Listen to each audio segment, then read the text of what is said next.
په 215 البدر قل اردو کې اتیا تنه مجاهدین فارغ شول.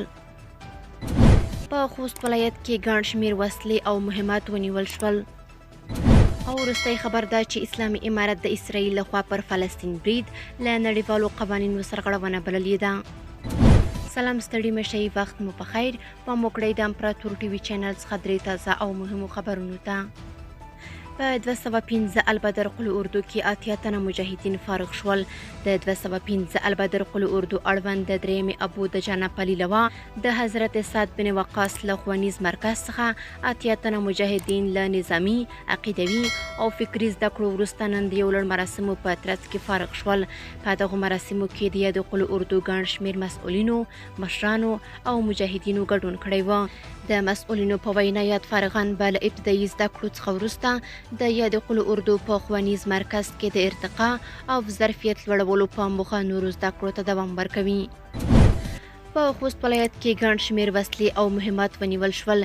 د ملي دفاع وزارت اړوند 203 منصوري قل اردو د لومړي پلیلوا ځانګړو ځواکونو له لورې د یو لړ کشفي راپورونو پر بنسټ د خوست ولایت په مرکز او اړوند ولسوالیو کې یو شمېر سپکې او درنې وسلې، مهمات، نظامي وسایط او تجهیزات ونیول شول.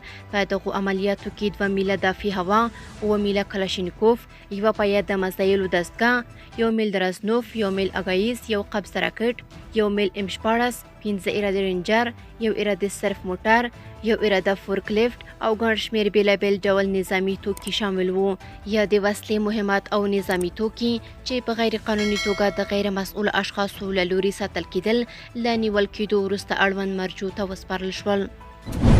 او وروستی خبر ده چې اسلامي امارت د اسرائیل لخوا پر فلسطین برید له نړیوالو قوانینو سرغړونه بللې.